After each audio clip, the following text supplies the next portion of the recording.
নবীকে দিতাম, দেখিতাম আমি নিজ নয়নেতে, ওখানে মুখ লাগাইয়া নবী পান করিতেন। বিশ্ব নবীর বিবি আম্মা জান আয়েশা বলছেন, আমি আর আল্লাহ রাসূল দুজনা যখন কোন ব্যাপারে খেতে বসেছি, আমি যে গিলাসে যে জায়গাটায় মুখ লাগিয়ে পানি পান করেছি, গিলাসটা রেখে দিয়েছি, আল্লাহর নবীকে দেখেছি আর চোখে যে নবীজি ওই জায়গাটায় মুখ লাগিয়ে তিনি আবার পানি পান করতেন যে জায়গাটায় আমি আয়েশা মুখ লাগিয়েছিলাম। আল্লাহু আকবার, এত প্রেম। আম্মা জান আয়েশা বলেন, গোশত খেয়ে হাড্ডি গুলো ফেলিয়া দিতাম, চুষে চুষে খেত নবী চোখেতে দেখিতাম। আম্মা জান আয়েশা বলছেন যে আমাদের বাড়িতে যখন কোনোদিন গোশত হাদিয়া আসতো, আমি সেই হাদিয়ার গোশতটা যখন খেতাম, দস্তরখানে হাড্ডিটা ফেলে দিতাম। আমি ছিলাম খুব অল্প বয়সের মেয়ে, বেশি খেতে পারতাম না। আল্লাহর নবীকে দেখেছি ওই হাড্ডিটা আবার দস্তরখান থেকে তুলে নিয়ে মুখের ভিতরে দিয়ে তিনি চিবিয়ে চিবিয়ে রস বার করে তিনি আবার খেতেন। এত প্রেম ছিল। আপনার স্ত্রী আপনার আটু খায়, ও তো হারাম করে যা বিড়ি টানছে সারাদিন, ওর মুখের যা গন্ধ, আল্লাহু আকবার, চি চি চি, ও যা বিড়ি টানছে সারাদিন, বিসমিল্লাহ। হ্যাঁ, ওর বউ যে ওর কাছে থাকে এটা আলহামদুলিল্লাহ পড়ুক। মেয়েদের কপাল খুব মানে খারাপ, তাছাড়া তোমার মতো লোকের কাছে সংসার করবে, ছি ছি ছি। বাসের ট্রেনে যদিও উঠি না, কখনো প্রয়োজন হলে উঠতে হয়, বাকি টাইম এমনি গাড়িতে এখানে ওখানে সফর করি। বাসে ট্রেনে যদি কোনো বিড়িখোর মানুষের পাশে যদি বসা যায়, আল্লাহু আকবার, কি বলবো রে বাবা, মানে ওর পাশেই বসা যায় না, ওর গায়ে দিয়ে যা গন্ধ। তা ওর স্ত্রী ওর কাছে থাকে কি করে, ছি ছি। মায়ের পেটে যখন আল্লাহ সন্তানকে খাদ্য সরবরাহ করেছেন, বলুন তো এটা মুখ দিয়ে না নাভি দিয়ে? আমার ভালো বুদ্ধি তো, আপনার টনটনে বুদ্ধি। তা নাভি দিয়ে কেন করলেন? মুখ দিয়ে করতে পারত, আল্লাহ জানে। মুখ দিয়ে এই কারণে করি না যে বান্দা মুখের দ্বারাতে যদি আমি খারাপ জিনিস ঢোকায় মায়ের পেটে, ওর মুখটাই আমার নামের জিকির হবে পৃথিবীতে আসার পর। ওই জন্য খাদ্য নালীর সঙ্গে খাদ্য নালী যুক্ত করে আমি সরবরাহ করেছি খাবার। আল্লাহ মায়ের পেটের ভিতরে এইটুকু জায়গাতে সংরক্ষণ করলেন মুখটাকে, আর এত বড় গাধা পৃথিবীতে আসার পরে দাঁতগুলোকে তরমুজের বিচির মতো করে দিয়েছে। কি বলছি বুঝতে পারছেন তো? আল্লাহু আকবার। আল্লাহ তুমি মানুষকে সঠিক বোঝার তৌফিক দান করো, আমিন আমিন আমিন। মুহাম্মদ সাল্লাল্লাহু আলাইহি ওয়াসাল্লাম তারপরে বলছেন, ওয়াহসানাত ফারজাহা, এই নারীরা তোমরা তোমাদের লজ্জাস্থানের হেফাজত করবে, পর্দা করবে। এই দিকে ফিরুন, এবার কয়েকটা চমৎকার কথা বলি। স্বামী বাড়িতে নেই, আপন মামা বাড়িতে আসতে চাইছে, কোনো সমস্যা নেই। স্বামী বাড়িতে নেই, আপন চাচা আসতে চাইছে, বাড়িতে আসতে পারে, সমস্যা নেই। স্বামী বাড়িতে নেই, আপন মামা আসতে চাইছে, সমস্যা নেই। স্বামী বাড়িতে নেই, তোমার বোনের বেটা বাড়িতে আসতে চাইছে, সমস্যা নেই। স্বামী বাড়িতে নেই, তোমার ভাইয়ের বেটা আসতে চাইছে তোমার বাড়িতে, সমস্যা নেই। স্বামী নেই, তোমার আপন দাদু আপন নানা, আপন দাদু আপন নানা তোমার বাড়িতে আসতে চাইছে, সমস্যা নেই। স্বামী বাড়িতে নেই, তোমার মামাতো ভাই আসতে পাবে না, ফুফুতো ভাই আসতে পাবে না, চাচাতো ভাই আসতে পাবে না, পাতানো মামা আসতে পাবে না। হঠাৎ করে এসেছে, বৌমাকে জিজ্ঞাসা করছে শাশুড়ি, বৌমা এটা তোমার কে? বলছে এটা আমার মামা হয়। বলছে আগে তো কোনোদিন দেখিনি। বলছে না, এই কাপড়ের ব্যবসা করে, আমার মা অনেকদিন থেকে মালটাল এর কাছে নেয়, ভাই বলে ডাকে, সেই সূত্রে মামা। এই তোমার পাতানো মামার পাছার চামড়া তুলে দিতে হবে। ও জানে কার সামনে পর্দা আছে, কার সামনে পর্দা নেই। পাতানো কুটুম চলবে না। ইসলাম কত কঠিন দেখুন। আমি মমতাজুল ইসলাম একটা বাচ্চা ছেলেকে কুড়িয়ে পেয়েছি, ভালো করে বুঝবেন। বাচ্চা ছেলে বলতে একদিনের বাচ্চা কুড়িয়ে পেয়েছি, এটা বোঝানোর জন্য বলছি, অরিজিনাল নয়। এই বাচ্চা ছেলেটা আস্তে আস্তে আস্তে আস্তে করে আমার আর আমার স্ত্রীর কাছে মানুষ হচ্ছে। আমার স্ত্রী বাচ্চা কাচ্চা হচ্ছে না, ওই জন্য বাচ্চাটাকে আমি নিয়েছি। মানুষ হচ্ছে আস্তে আস্তে, আমাকে আব্বা বলে, আমার স্ত্রীকে মা বলে। আস্তে আস্তে আস্তে আস্তে আস্তে ছেলেটা বড় হতে হতে হতে হতে যৌবনে পদার্পণ করেছে, তার গোপদারি উঠেছে, যৌবন হয়ে গেছে তার। আমার স্ত্রীকে মা বলে ডাকে, আমাকে আব্বা বলে ডাকে। বলুন তো আমার স্ত্রীর সঙ্গে এই বাচ্চা ছেলেটার পর্দা আছে না নেই? ইয়েস, পর্দা আছে। পর্দা আছে, মা বলে ডাকছে কিন্তু পর্দা আছে। পর্দা থাকবে না কখন? এই বাচ্চা ছেলেটা এসে যদি আমার স্ত্রীর দুধ পান করে নিত বুকের, তাহলে আর পর্দা থাকতো না। দুধ যখন পান করেনি, বুকের দুধ, তার মানে ও মানুষ করা বেটা, অরিজিনাল বেটা নয়। অরিজিনাল বেটার কদর তখন হতো যখন ওই বাচ্চাটা আমার স্ত্রীর 2-4 দিন হলো বুকের দুধের বোটাতে মুখ লাগিয়ে চোষাচুষি করলে 1-2 ফোঁটা দুধও যদি তার পেটে চলে যেত, তাহলে আর পর্দা থাকতো না। তাহলে ও হতো রেজাই ভাই বা রেজাই বেটা, এইরকম পদ্ধতিতেও নিজের সন্তানের মতো হতো, অসুবিধার হতো না। দুধ যখন পান করেনি, পর্দা আছে। তার মানে পালিত পুত্রও যদি যৌবনে পদার্পণ করে, তবুও তাকে পর্দা করা লাগবে। কত ব্যাপার বুঝতে পারছেন তো? আর আমরা পুরুষ মানুষ এক মারাত্মক বড় বোকা। এই সরকারি চাকরিজীবী মানুষ কেউ আসেন এখানে? ওই তো একজন আছেন, আমার সঙ্গে তিনি গিয়েছিলেন, উনি সরকারি চাকরি করতেন। হ্যাঁ, উনি সরকারি চাকরি করতেন, উনি এখন রিটায়ার করেছেন। কি বললাম বুঝলেন? একটা জিনিস বোঝার চেষ্টা করুন তো। উনি এখন রিটায়ার হয়েছেন, উনি এখন মারা গেলেন কাল সকালে, ধরে নেন। আচ্ছা বলুন তো, উনি এখন যে বেতন পান, ওর অর্ধেক বেতন ওনার স্ত্রী পাবে কি পাবে না? পাবে, পাবে না? পাবে। নাম্বার 2, ওনার স্ত্রী চাকরি করত, ওনার স্ত্রী মারা গেছে, এই লোকটা বেতন পাবে? পাবে? কই পাবে? আপনি পেতেন আপনার বউ যদি চাকরি করতো? পাবে না। তার মানে বুঝে নিতে হবে, আপনার থেকে সরকারি ভাবে নারীদের মর্যাদা বেশি দেওয়া হয়েছে।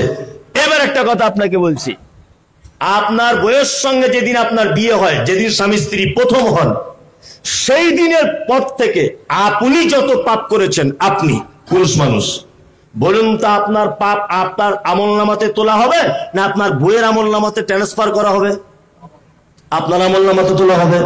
এবার আপনাকে বলছি, ও আপনার বউ হবার পরের দিন থেকে পর্দা করেনি, এই কারণে পাপ হয়েছে ওর, পর্দা বেপর্দা ছিল বলে। ও বিয়ে করার পরে আপনার দেওর হিসাবে ছোট ভাইয়ের সঙ্গে একটু গল্প টল্প করে, এই যে পাপ, বলুন তো এই পাপ কার আমলনামাতে চাপানো হবে? স্বামীর। কারণ আপনার মতো বোকা লোক আর পৃথিবীতে কেউ আছে? হ্যাঁ, আপনার বউয়ের সঙ্গে কথা বলবে অন্যজন, অথচ ভায়া হয়ে গোনা চলে আসছে আপনার আমলনামাতে। আপনার বউ বেপর্দাতে চলবে, গোনা হচ্ছে কার? আপনার। তার মানে আপনি 1 নম্বরে বোকা কোয়ালিটির লোক। কি বলছি কিছু বুঝতে পারছেন তো? তার মানে স্ত্রীকে পর্দার ব্যাপারে খুব কঠিন থাকতে হবে, খুব কঠিন। হাসানাত ফারজাহা, মুহাম্মদ সাল্লাল্লাহু আলাইহি ওয়াসাল্লাম বলে। ওরে বাবা, সভাপতি সাহেব আমাকে 1টা পর্যন্ত বলতে বলে, 1:20 হয়ে গেছে তো। আচ্ছা, 1:20 হয়েছে মানে আমি 1:30টা পর্যন্ত বলে দিই। শুনুন, আমিও তো মানুষ, আর এই যা গরম পড়ছে টেকা যাবে না। জি আচ্ছা, যাই হোক, বসে যান। যেটা বলছিলাম সেটা হচ্ছে এই, মুহাম্মদ সাল্লাল্লাহু আলাইহি ওয়াসাল্লাম বলেছেন, ফাতাদখুল মিন আইয়াবওয়াবিল জান্নাতে সাত। শোনো, নারী যদি এই 4টে কাজ যদি করতে পারে, জান্নাতের যে কোনো দরজা দিয়ে ঢুকে যাবে। কটা কাজ? 1, আল মারাতু ইজা সাল্লাত খামসাহা, 5 ওয়াক্ত নামাজ পড়বে। ওয়াসামাত সারা, 1 মাস রোজা রাখবে। ওয়াতাত বালাহা, স্বামীর সেবা করবে। ওয়াসানাত ফারজাহা, লজ্জাস্থানে হেফাজত করবে। ফাতাদখুল মিন আইয়াবওয়াবিল জান্নাতে সাত, জান্নাতের 8টা দরজা, যে কোনো দরজা দিয়ে ঢুকে যাবে। আপনার স্ত্রীকে বাড়ি গিয়ে বলে দেবেন ইনশাআল্লাহ, ইনশাআল্লাহ। 2, নারী পুরুষ সবার জন্য একটা আরো চমৎকার হাদিস বলি। মুহাম্মদ সাল্লাল্লাহু আলাইহি ওয়াসাল্লাম বলেছেন, হাক্কুল মুসলিম আলাল মুসলিমি খামসুন রাদ্দুস সালাম। এক মুসলমান আর এক মুসলমানের উপরে 5টা হক রাখে। কটা? 5টা। 1, রাদ্দুস সালাম, পরিচিত অপরিচিত মুসলিম ভাইয়ের সঙ্গে দেখা হলে বলতে হবে আসসালামু আলাইকুম। ইনশাআল্লাহ চেষ্টা করব, ইনশাআল্লাহ। সালাম দিলে লাভ কি? ভ্রাতৃত্ব বাড়বে, ভালোবাসা বাড়বে, তাই না? আর একটা সিস্টেম বলে দিই, আল্লাহ বলছে লা ইয়া আইয়ুহাল্লাযীনা আমানু লা তাদখুলুল বুয়ুতা গায়রা বুয়ুতিকুম, তোমরা যারা ঈমানের স্বীকৃতি প্রদানকারী, নিজের ঘরে হোক অন্যের ঘরে হোক, ঢোকার সময়তে বলবে আসসালামু আলাইকুম। যদি বলছেন হুজুর অন্যজনের ঘরে বলাটা নাই, ঠিক আছে, নিজের ঘরে বলতে হবে, তোমার বুদ্ধির অভাব আছে। তোমার বাড়িতে একটা মেয়ে আছে, মেয়েটার বয়স 16-18 বছর, তার শরীরের গঠন সবকিছু রেডি, বিয়ে দিলেই বিয়ে হয়ে যাবে, আপনি বুঝে নেন সবকিছু, শরীরের ফিগার তার সব রেডি, আপনি বাড়ি ছিলেন না, এই জন্য শীতকালে তার মা আর আপনার বেটি দুজনে গোসল করে ফাঁকা জায়গাতে তেল টেল মাখছিল, ওড়না টোড়না গায়ে কিছু ছিল না, মা বেটি দুজনে এই জন্য একটু এলোমেলো ভাবে আছে। হঠাৎ করে যদি আপনি ঢুকে যান, বলুন তো আপনার 18 বছর 16 বছরের মেয়েটা যদি ওড়না ছাড়া এমনি যদি ও টেপ জামা পরে ফ্রক পরে আসে, আপনাকে দেখে লজ্জা পাবে কি পাবে না? পাবে। আপনার উচিত হবে আসসালামু আলাইকুম। কই গো খাদিজা মা, দরজাটা খোলো। আপনার 16 বছরের মেয়ে সাবধান হয়ে যাবে, আমার আব্বা আসছে, তাড়াতাড়ি ওড়নাটা গায়ে নি। কি বললাম বুঝলেন? ইসলাম কত সুন্দর। দুটি সময় আছে আপনার বাড়িতে আপনি ঢুকতে পাবেন না, সহি হাদিস এটা। এক, বাদাল ইশা, ইশার নামাজের পর আপনার বড় বেটিটা যে ঘরে থাকে সেই ঘরে ঢুকতে পাবেন না, আপনার বৌমা যে ঘরে থাকে ও ঘরে আপনি ঢুকতে পারবেন না, আপনার আব্বা মা যে ঘরে থাকে এশার নামাজ পড়ে ঢুকতে পারবেন না। যদি বলছেন হুজুর আব্বা মার ঘরেও না, জি না, আরে তোমার আব্বা মা, কিন্তু তারা তো দুজন স্বামী স্ত্রী, এটা বুঝতে হবে না? তারা তো দুজন স্বামী স্ত্রী, কখন কি অবস্থায় থাকবে তুমি জেনে বসে আছো? তোমার আব্বা মা, তাই কি হলো, তাই না? আপনার যে মেয়েটা বিয়ে দেওয়ার উপযুক্ত এশার নামাজ পড়ে তার ঘরে ঢুকবেন না, ঢুকতে গেলে পারমিশন নিয়ে ঢুকতে হবে দরজায়। মা আয়েশা, চার্জার চামা তোর ঘরে রয়েছে, একটু দে তো, জানালা দিয়ে বার করে দে তো। যদি বলে আব্বু তুমি ভিতরে এসে নিয়ে যাও, তাহলে যেতে পারবেন, তার আগে যাওয়া যাবে না। জোহরের নামাজের পর আপনার বেটি, আপনার বৌমা, আপনার আব্বা মা যে ঘরে থাকবে, বিনা পারমিশনে ঢোকা যাবে না। পারমিশন কি? আসসালামু আলাইকুম। আব্বা বলছি মা তো তোমার সাথেই আছে, ওই ইলেকট্রিক বিল টুকতে এসেছে, রিডিং টুকতে একজন, মাকে একটু চাবিটা দিতে বলো তো। এই পদ্ধতিতে বোঝাতে পারছি কিভাবে সালাম দিবেন এক অপরকে দেখে। চলুন, সালাম দিলে উপকার কি? মুহাম্মদ সাল্লাল্লাহু আলাইহি ওয়াসাল্লাম বলেছেন যে তোমরা যদি বলো আসসালামু আলাইকুম, তোমার আমলনামায় 10টা নেকি রেডি,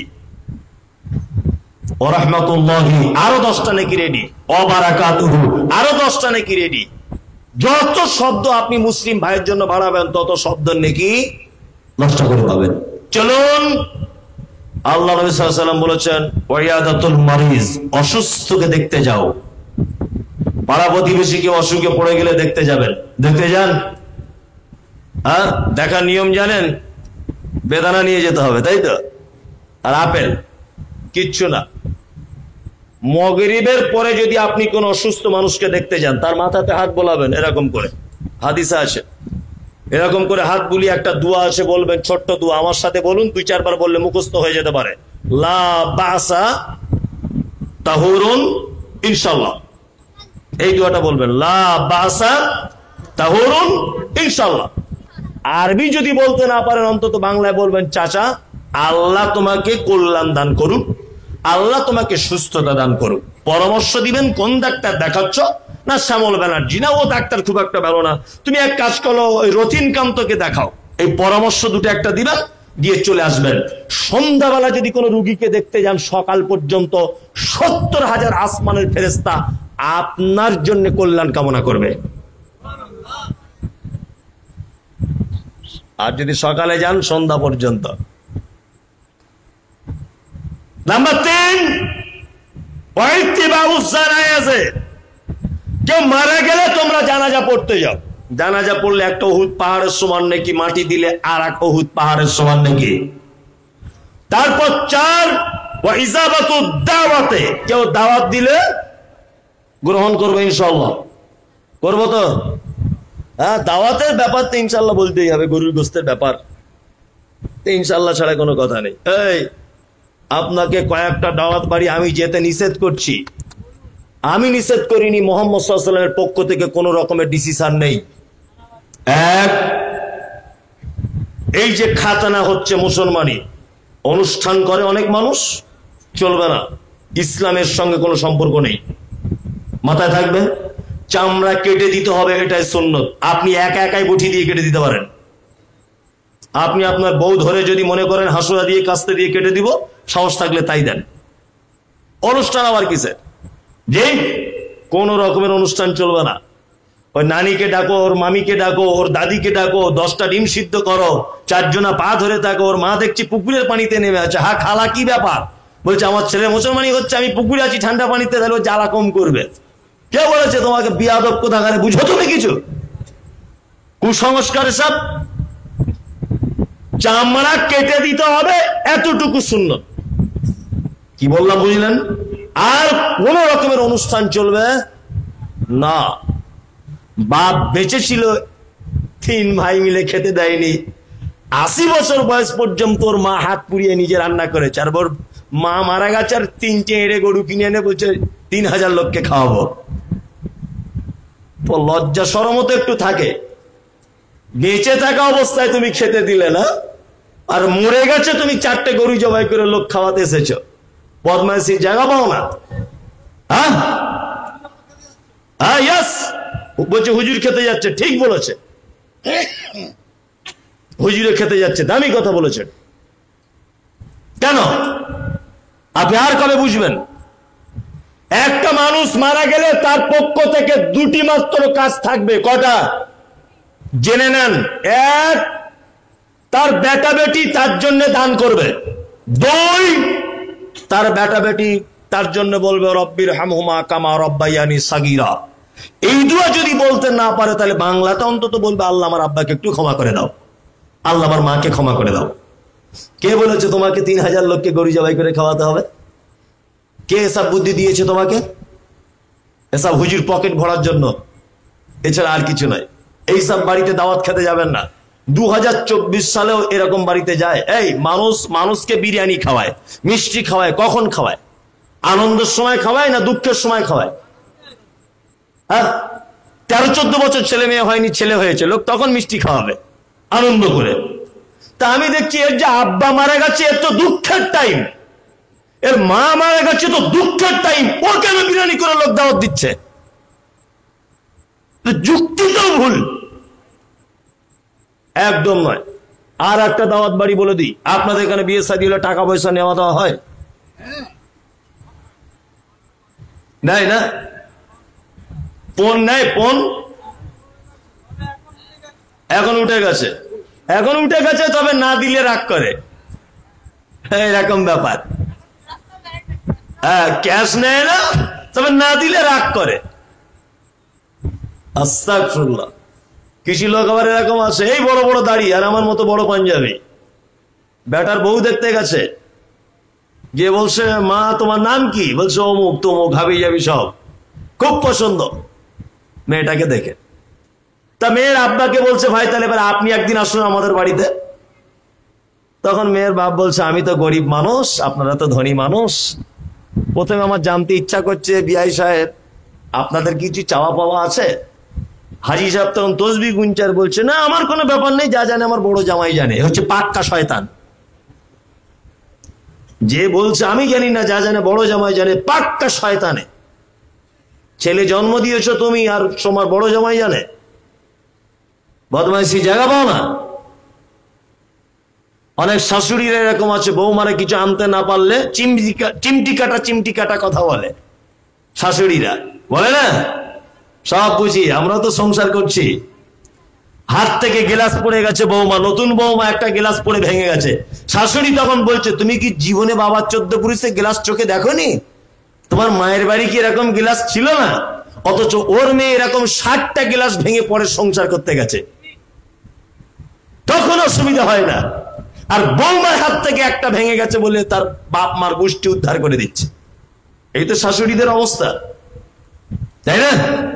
খুব সাবধান, খুব সাবধান। আল্লাহ নবী সাল্লাল্লাহু আলাইহি ওয়াসাল্লাম তিনি বলেছেন, ইজাবাতুদ দাওয়াতে, বৈধ দাওয়াত হলে কবুল করো। কোন কোন দাওয়াত বাড়ি থেকে ফেরত চলে আসতে হবে?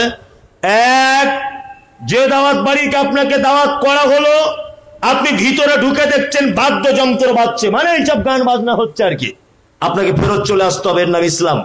দুই, ওই দাওয়াত বাড়ি থেকে আপনাকে রিটার্ন করতে হবে যে দাওয়াত বাড়িতে ছবি মূর্তি টাঙানো থাকবে। কোন বাড়িতে আপনার আব্বা মারা যাক, মা মারা যাক, 14 গোষ্ঠী যেই চলে যাক, কারোর ছবি বাড়িতে টাঙানো যাবে না, হারাম। মুহাম্মদ সাল্লাল্লাহু আলাইহি ওয়াসাল্লাম বলেছেন, লা ইয়াদখুলুল মালায়েকা ফিল বাইত, ওই বাড়িতে আল্লাহর রহমতের ফেরেশতা প্রবেশ করে না যে বাড়িতে তিনটে জিনিস থাকে। এক, নাজাসুন, নাপাকি থাকে। দুই, সূরাতুন, ফটো থাকে। তিন, আও কালবুন, কুকুর থাকে। আপনার আব্বা মারা গেছে 4 বছর আগে, আপনার আব্বা মার আপনি 3 জন একসঙ্গে ছবি করেছিলেন, সেই ছবিটা দেখছি দেওয়ালে এক কোনায় টাঙানো আছে। কেন টাঙানো আছে? কেন ওটা টাঙিয়ে রেখে আপনার লাভ কি? কিসের লাভ? কাল সকালবেলাতে ছবি ভেঙে পুড়িয়ে ছাই করে দেন। কারণ আপনি যাকে বেশি ভালোবাসেন, বিরাট কোহলিকে, ছবি রাখা যাবে না। সালমান খান আপনার খুব বড় ফ্যান বা খুব বড় বন্ধু ফিল্ম জগতে, তার ছবি রাখতে পারবেন না।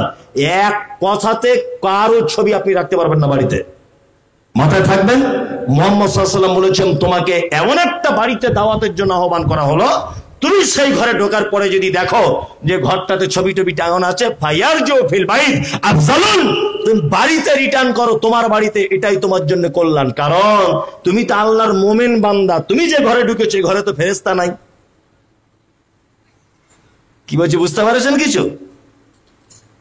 এগুলো সব বাস্তব চিত্র আপনাদেরকে তুলে ধরছি না আমি, বাস্তব। আল্লাহ নবী সাল্লাল্লাহু আলাইহি ওয়াসাল্লাম তারপরে বলছেন, ও তাসমিতুল আতিশ, হাঁচি হলে কি বলতে হয়? এই বলুন, হাঁচি হলে ওটা যে শুনবে, ইয়ারহামুকাল্লাহ যে শুনবে, কে ইয়াহাদু, আলহামদুলিল্লাহ প্রথম বলবে একজন, তারপরে ইয়ারহামুকাল্লাহ, ওটা যে শুনবে ইয়াহদিকুমুল্লাহ ওয়া আসলিহু বালাকুম। এবার এখানে একটা পদ্ধতি বলে দিই। এক, আমার হাঁচি হলো, আমি আলহামদুলিল্লাহ বলবো, তবে তার প্রতি উত্তরে উনি বলবেন ইয়ারহামুকাল্লাহ। ভালো করে বুঝবেন, উনি যদি ইয়ারহামুকাল্লাহ বলেন, তারপরে আমি বলবো ইয়াহদিকুমুল্লাহ ওয়া আসলিহু বালাকুম। আমি হাঁচি করলাম, আলহামদুলিল্লাহ বললাম না, আপনি তার জবাব দিতে হবে না। কি বললাম বুঝলেন? তার জবাব দেওয়া লাগবে না। মুহাম্মদ সাল্লাল্লাহু আলাইহি ওয়াসাল্লাম বলেছেন, এক মুসলমান আর এক মুসলমানের উপরে 5টা দায়িত্ব এবং কর্তব্য রাখে। এক, রদ্দুস সালাম, দেখা হলে আসসালামু আলাইকুম। দুই, ওয়াইয়াতুল মারিজ, অসুস্থ হয়ে গেলে প্রতিবেশী দেখতে চলে যাও। ওয়াইত্তিবাউজ জানায়েজ, প্রতিবেশী কেউ মারা গেলে তার জানাজা অংশগ্রহণ করো। ওয়াইজাবাতুদ দাওয়াতে, বৈধ দাওয়াত দিলে গ্রহণ করো। ওয়া তাসমিতুল আতিশে, হাঁচি হলে তার উত্তর দাও। কি বললাম বুঝলেন? ইনশাআল্লাহ আমল করব, ইনশাআল্লাহ। এইগুলো আমল করা যায়। আমি তো এখনো বলিনি যে 10,000 টাকা দান করতে হবে, ওটা নাই করা যাবে না, কিন্তু এইগুলো তো করা যায়, যায় না? যায়। এবারে শেষ হাদিস আপনাদের সামনে বলে এটাই আমার বক্তব্য শেষ। মুহাম্মদ সাল্লাল্লাহু আলাইহি ওয়াসাল্লাম বলেছেন কি, মান কানা ইউমিনু বিল্লাহি ওয়াল ইয়াউমিল আখির ফালইকরিম যাইফাহু, ওই লোক আল্লাহকে বিশ্বাস করে না, ও কিয়ামতকেও বিশ্বাস করে না। কে সে? ফালইকরিম যাইফাহু, যে তার মেহমানের সঙ্গে, তার আত্মীয়র সঙ্গে সম্পর্ক ছিন্ন করে। বোনের সঙ্গে সম্পর্ক ভালো আছে? এই বোনের সঙ্গে কথা হয় খুব কম। কেন? বোন বলছে জমি নিয়ে চলে গেছে, ও তো জমি তো পাবে, তো জমি পাবে, তো জমি নেবে না। আপনি তখন ইমানদারের পরিচয় দিবেন। আপনার আব্বা মারা গেছে আজকে রাত্রে, কাল সকালে যদি আপনি একটা জমিতে যদি সরিষার জন্য মানে দানা যদি রোপণ করেন, অর্ধেক বা যেটা জমি আপনার বোন পাবে সেইটা বাদ দিয়ে সরিষাটা লাগাতে হবে। এটা ইমানদারের লক্ষণ। আপনার আব্বা মারা গেছে বলে আপনার বোন এখন অংশীদার, তার জমি, আপনি যদি তারপরের দিন সকালবেলাতে আপনার কাছে দুটো যদি নারিকেল হয়, আপনার বোন একটা অংশীদার, ওকে দিতে হবে। অনেক মানুষ বলে যে লোকটা কত বাজে, শ্বশুর বাড়ির সম্পত্তি বিক্রি করেছে, ঠিক করেছে। আল্লাহ ওকে সম্পত্তি দিয়েছে, ওর স্ত্রীকেও কেন নিবে না? আল্লাহ তো ওকে নিতে বলেছে। অনেক মেয়েরা বাপের বাড়ির সম্পত্তি নিয়েছে বলে ভাইদের সঙ্গে আর কোনো সম্পর্ক নেই, ভাইয়েরা তার বাড়িতে যায়ও না, অথচ ভাই দেখছি তসবিহ গুনছে খুব ঘন ঘন। এ যে কি তসবিহ করে আমি যে বুঝি না। আল্লাহু আকবার, আল্লাহু আকবার। আত্মীয়তার সম্পর্ক অটুট রাখুন, মেহমানের সঙ্গে অসৎ ব্যবহার করবেন না কখনো। আমি মুমতাজুল ইসলাম, আমি আপনার মেহমান আজকের জন্য। আমার যদি এখানে মান সম্মানের অনুপরিমাণ যদি কোনো ত্রুটি হয়, কিয়ামতের দিনে আপনাদের সবাইকে আল্লাহ সুবহানাহু ওয়া তাআলার কাছে কাঠগড়াতে দাঁড় করানো হবে। কারণ আমি আপনার মেহমান। সভাপতি সাহেবের উচিত হবে আমাকে সম্মান জানিয়ে গাড়ি পর্যন্ত পৌঁছে দিয়ে আমাকে ছেড়ে দেওয়া। আমি চলে গেলাম, আপনাদের আর দায়িত্ব নেই। বোঝার চেষ্টা করুন, এটা আমাকে দিয়ে বোঝাচ্ছি আপনাকে। আপনার মসজিদে একটা অন্ধ লোক এসেছে, কলে অজু করতে করতে ও কলটা খুলে দিয়ে চলে এসেছে, পানি গড় গড় করে পড়েই যাচ্ছে। আপনি মেহমানটাকে বলছেন, এই বাড়ি কোথায় তোমার? মুর্শিদাবাদ। হ্যাঁ, তুমি কি চাকা দেখতে পাও না? কলটা খুলে দিয়ে চলে গেলে। এত শক্ত করে কথা বলেন কেন? একটু নরম করে কথা বলা যায় না? এত শক্ত করে বলেন কেন? কিসের ক্ষমতা আপনি দেখাচ্ছেন? টাকার, অর্থের, দলীয় দাপটের? কিসের? আপনার শিক্ষকতার? কিসের যোগ্যতা আপনার যে আপনি একটা মানুষকে মানে তাচ্ছিল্য করছেন, অপমান করছেন? এই রাইট আপনার নেই। ইসলাম আপনাকে রাইট দেয়নি।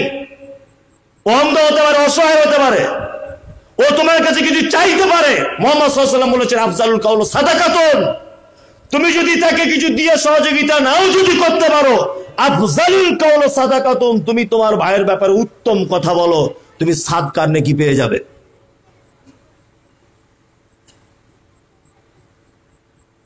ফাল ইউজি জারাহু, ওই লোক আল্লাহকে বিশ্বাস করে না, ও কিয়ামতকে বিশ্বাস করে না। কেসে? যে তার প্রতিবেশীর সঙ্গে সদ্ব্যবহার করে না। তিন, আল্লাহ নবী সাল্লাল্লাহু আলাইহি ওয়াসাল্লাম বলেছেন, মান কানা ইউমিনু বিল্লাহি ওয়াল ইয়াউমিল আখির ফালিয়াকুল খাইরান আও লাম ইয়াসমুত। ওই লোক আল্লাহকে বিশ্বাস করে না, কিয়ামতকে বিশ্বাস করে না। কেসে? যার জবান আছে, মিষ্টি কথা বলে না, সব সময় ভাষা যেন কর্কশ, পেটিয়া মেজাজের লোক, ওর ভাষা মিষ্টি হয় না। সারা পৃথিবীতে যত বিপর্যয়, যত সাম্প্রদায়িকতা, যত অশান্তি, যত দলাদলি, যত খুনোখুনি, সব কিছুর মূলে এই জায়গাটা। কি বললাম বুঝলেন? এই জায়গাটা। একটা খারাপ কথা আপনাকে দৃষ্টান্ত পেশ করছি, খারাপ মাইন্ডে নেবেন না, জাস্ট বোঝানোর জন্য বলছি। আমি রাস্তা দিয়ে চলছিলাম, আপনি আমার আগে আগে চলছিলেন। আপনাকে যদি আমি বলি যে ভাই একটু দাঁড়ান তো, আপনি দাঁড়াবেন? দাঁড়াবেন না? দাঁড়াবেন। দাঁড়িয়ে আপনি আমাকে জিজ্ঞাসা করবেন, ভাই কিছু বলছেন? এটাই। আপনি হাঁটছিলেন, আমি যদি পিছনে দাঁড়িয়ে বলি, এই শালা একটু দাঁড়াতো, তাহলে আপনি কি করবেন? আপনি আমার দিকে তাকিয়ে ঠাস করে একটা চড় মারবেন। বিয়াদব, তুমি আমাকে শালা বলে রাখছো। ও যখন আমাকে চড় মারবে, তাহলে আমি যত দুর্বলই মানুষ হোক, আমি একটা মারার চেষ্টা করব না? আমাদের দুজনের মারপিট চলছে। ওর ছেলে রাস্তা দিয়ে আসছিল মোটর সাইকেলে, দেখতে পেল, ওরে বাবা, আমার আব্বার সঙ্গে মারামারি লেগে গেল। আবার দুটো ব্যাটা একসাথে আসছিল, তারাও লেগে গেল। আমি আর ওই লোকটা দুজনা এনআরএস হসপিটালে ভর্তি। আচ্ছা বলুন, তুই হাসপাতালে ভর্তি হওয়া পর্যন্ত দায়ী কে? এই যে দাদা দাঁড়ান আর শালা দাঁড়ান। কি বললাম বুঝলেন না? ওই জন্য মুহাম্মদ সাল্লাল্লাহু আলাইহি ওয়াসাল্লাম তিনি বলেছেন, পৃথিবীতে কোন মানুষ যদি দুটো জিনিসের যদি হেফাজত করে নিতে পারে, দায়িত্ব যদি নিয়ে নিতে পারে, আমি মুহাম্মদ সাল্লাল্লাহু আলাইহি ওয়াসাল্লাম তার জান্নাতের দায়িত্ব নিয়ে নিলাম। এক নম্বর হচ্ছে এইটুকু জায়গায়, দুই, সে তার লজ্জাস্থানটাকে যদি হেফাজত রাখে। এই দুটো জায়গার হেফাজত যদি রাখে, আমি মুহাম্মদ সাল্লাল্লাহু আলাইহি ওয়াসাল্লাম তার জান্নাতের হেফাজত এবং জান্নাতের দায়িত্ব গ্রহণ করলাম। আগোছালো ভাবে আপনাদেরকে অনেক হাদিসের অনুবাদ করে দিলাম। একটা একটা করে কোরআনের আয়াত বলেছি, তার অনুবাদ করেছি, তাই না? আর একটা একটা করে হাদিস।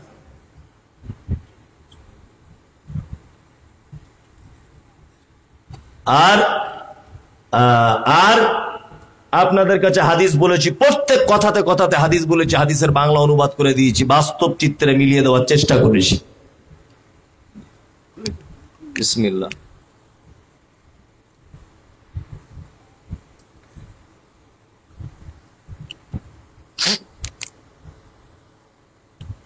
এবার একটা কথা বলে দিচ্ছি, খুব ভালো করে শুনে রেখে দেন। আলহামদুলিল্লাহ, জলসা যারা দিচ্ছেন, প্রতিটা জিনিস গতানুগতিক ভাবে যেমন হয়ে এসেছে এই পদ্ধতিতে চালাবেন না। সারা পৃথিবীর সমস্ত কিছু গবেষণা চিন্তা ভাবনা করে সব কিছুকে সাজানো হচ্ছে, গোছানো হচ্ছে, হচ্ছে না? হচ্ছে।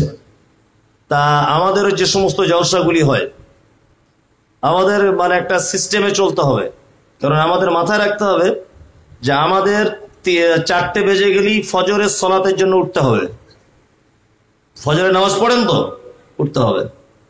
এক ওয়াক্ত যদি ফজরের নামাজ আপনি ইচ্ছাকৃত ছেড়ে দেন, জামাতের বাইরে ছেড়ে যদি দেন, তাহলে এটা একটা কাবিরা পাপ। তাহলে আমরা একটা জলসা শোনা নফল ইবাদত করতে গিয়ে আমরা একটা ফরজ ত্যাগ করতে পারি না। জলসা দেন, এটা আপনাদের কাছে আমার উপদেশ, আপনাদের কাছে আদেশ নয়, হুকুম জারি করছি না, জাস্ট উপদেশ। আমি একজন মুসলিম ভাই হিসাবে, জলসা করবেন, যে বক্তায় আনুন, 12টা বাজবে শেষ, সব বাড়ি চলে যান, গিয়ে ফজরের নামাজ পড়তে হবে, প্রস্তুতি নিতে হবে। এটা হচ্ছে ইসলাম। আর যদি মনে করেন ফজরের নামাজ পড়ে জলসা শুনে তবে যাব, তারপরে একটা কথা বলছি, আল্লাহ সুবহানাহু ওয়া তাআলা বলছেন লা ইউকাল্লিফুল্লাহু নাফসান ইল্লা উসআহা। আমার সন্তুষ্টি করার জন্য কোন আত্মার কষ্ট হবে, কোন নাফসের কষ্ট হবে, সে বিপদগ্রস্ত হবে, সে ক্ষতিগ্রস্ত হবে, আমি আল্লাহ এটা চাই না। কি বলছি বুঝতে পারছেন তো? তার মানে আপনার শরীর যতটা সাপোর্ট করবে, যতটা নিতে পারবে আল্লাহর ইবাদত করার জন্য, আপনি ততটাই করুন, তার অধিক আপনি করতে পারেন না। আপনাদের সামনে জান্নাত এবং জাহান্নামের দুটো দলের ব্যক্তিদের পরিচয় দিয়ে দিলাম, তাই না? এবার আপনাদের সামনে জান্নাতের একটা ছোট্ট বিবরণ দিয়ে দিই, জান্নাতটা কেমন, দুটো একটা বিবরণ দিই। 1 নম্বর বিবরণ শুনুন। আল্লাহর নবী সাল্লাল্লাহু আলাইহি ওয়াসাল্লাম তিনি বলছেন, দুনিয়াতে আমরা যে তীর আর ধনুক দেখি, তীর ধনুক, আল্লাহর নবী বলছেন জান্নাতে একটা ধনুক রাখার সমান জায়গা পৃথিবীর থেকে আরো অনেক গুণ বড় হবে। সুবহানাল্লাহ। 2, আল্লাহর নবী সাল্লাল্লাহু আলাইহি ওয়াসাল্লাম আম্মা জান আয়েশাকে বলছেন, আয়েশা, আরে এতিমকে যদি কেউ 1 টাকা দিয়ে সহযোগিতা করে, জান্নাতে তাকে একটা খাজুরের গাছ দেওয়া হবে। আম্মা জান আয়েশা বলছেন, আল্লাহ রাসূল, খাজুরের গাছটা কি মদিনার মতো এইরকম সাইজ? তখন আল্লাহ নবী সাল্লাল্লাহু আলাইহি ওয়াসাল্লাম বলছেন, আয়েশা, জান্নাতের একটা খাজুর গাছ দ্রুতগামী একটা ঘোড়া 100 বছর যাবৎ ছুটলে যতটা রাস্তা যাবে তবুও তার ছায়া শেষ করতে পারবে না। সুবহানাল্লাহ। কালকে বলবেন, যদি টাইম কম থাকে কাল বলে দেবেন। কি বললাম বুঝলেন না? হ্যাঁ। 2, জান্নাতে প্রত্যেক শুক্রবারে একটা করে বাজার বসবে, প্রতি শুক্রবার। সেই বাজারে তাবু টাঙানো থাকবে। আমার দিকে ফিরুন। তাবুটার 70 জন করে জান্নাতে হুর থাকবে। এই জায়গাতে তাবুতে একটা হুর থাকবে, এক একটা জান্নাতীর এক একটা তাবু, একটা হুর এখানে, একটা হুর এখানে, একটা হুর ওখানে। আল্লাহ রসুল বলছেন, একজন জান্নাতি একটা হুরের সঙ্গে প্রেম বিনিময় করার পর আর একটা হুরের কাছে পৌঁছাতে টাইম লাগবে 70 বছর। এইবারে ভাবুন, যদি 70টা হুর যদি ওই তাবুর ভিতরে থাকে, তাহলে তাবুর সাইজ কত বড় ভাবা যাবে? চিন্তাতে আসবে? আসবে? আসবে না। এর নাম জান্নাত। যারা আমরা এখানে বসে আছি, আরো একবার আপনাদের কাছে বিনীত অনুরোধ করছি, জান্নাতে যাওয়ার জন্য প্রস্তুতি গ্রহণ করুন আমলের মাধ্যমে, এবং জাহান্নাম থেকে বাঁচার চেষ্টা করুন ইনশাআল্লাহ। ইনশাআল্লাহ। তাহলে নামাজ ধরেছেন আজ থেকে কারা কারা? নামাজ পড়া ধরবেন আজ থেকে? একজন, হাত তুলুন সবাই, আমি গুনে নিই। 1 2 3 4 5 6 7 8 9 10 11 12 13 14 15 জন তাহলে নামাজি হয়ে গেল। ইমাম সাহেব আপনি তো চিনতে পেরেছেন কে হাত তুলেছে? চিনতে পেরেছেন? হ্যাঁ, একটু লক্ষ্য রাখবেন। আবার যদি আমি কখনো আসি তাহলে বলবেন। হ্যাঁ,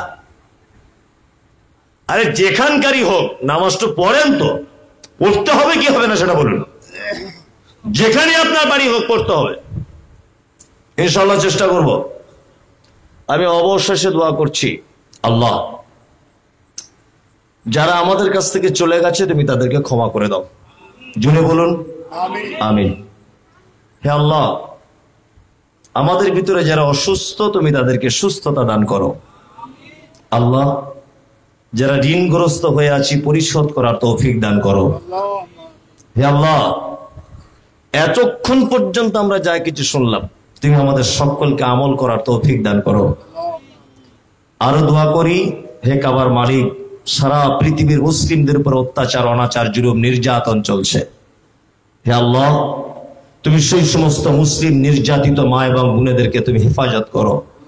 বিশেষ করে ফিলিস্তিনের মাটিতে কি অবস্থা, আল্লাহু আকবার। ছোট্ট ছোট্ট বাচ্চা মেয়েদেরকে বন্দুকের নলে করে হত্যা করে দেওয়া হচ্ছে। ছোট্ট ছোট্ট শিশুদেরকে মাটিতে পুঁতে দেওয়া হচ্ছে, কারো হাত কেটে নেওয়া হচ্ছে। মোবাইলে দেখছি মেয়েদের বুকের স্থানগুলোকে কেটে নেওয়া হচ্ছে। আল্লাহু আকবার। আল্লাহ তুমি তাদেরকে হেফাজত করো। আমিন।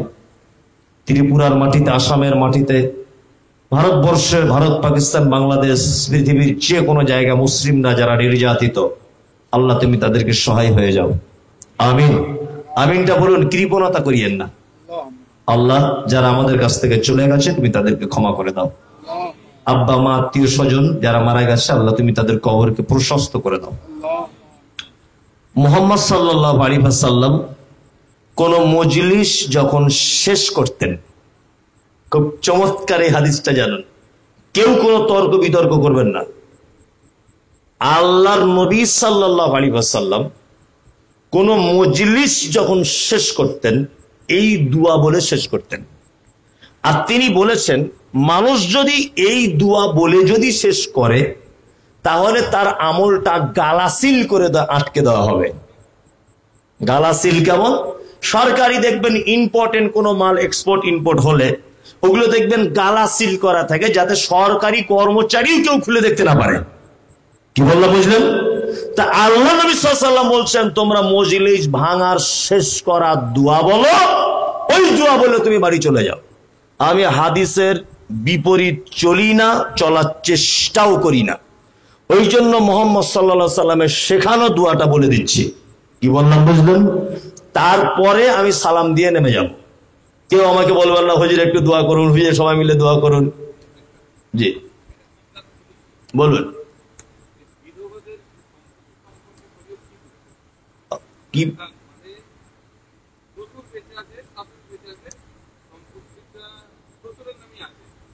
কিন্তু মেয়েটার স্বামী নেই। ইয়েস আছে, জি ইয়েস, জি জি জি, সুন্দর সুন্দর, বসুন বলে দিচ্ছি। জি, প্রশ্ন হচ্ছে এই, সত্যি এই প্রশ্নগুলো করেছেন, খুব দামি প্রশ্ন, সবার মাথায় ঢোকে না। প্রথমে একটা কথা আমি বলে এসেছি, আপনার তো বিরিয়ানি রেডি হয়ে গেছে, অসুবিধা নেই তো, একটু বলে দিই 1-2 মিনিট। প্রথমে একটা কথা বলেছি যে এতিমদের পক্ষে হচ্ছেন আল্লাহ এবং আল্লাহর নবী। এতিমদের ব্যাপারে হাদিস বলেছি। প্রথমে একটা মেয়ে, তার স্বামী মারা গেছে কিন্তু তার শ্বশুর বেঁচে আছে, তার একটা ছেলে আছে। এখন এই ছেলেটা ভারতবর্ষের মুসলিম পার্সোনাল ল বোর্ড এবং সংবিধান অনুযায়ী মুসলিমদের ও জমি পাবে না, হাদিস এবং কোরআন অনুযায়ীও ও পাবে না। তাহলে আমি যখন মারা গেলাম আমার বেটাটা এতিম হলো কি হলো না? তাহলে কেন জমি পাবে না? মানে আল্লাহ এখানে দাদুকে পরীক্ষা ফেলেছে, দাদু ঘরের এতিমের সঙ্গে কেমন ব্যবহার করো এটা আগে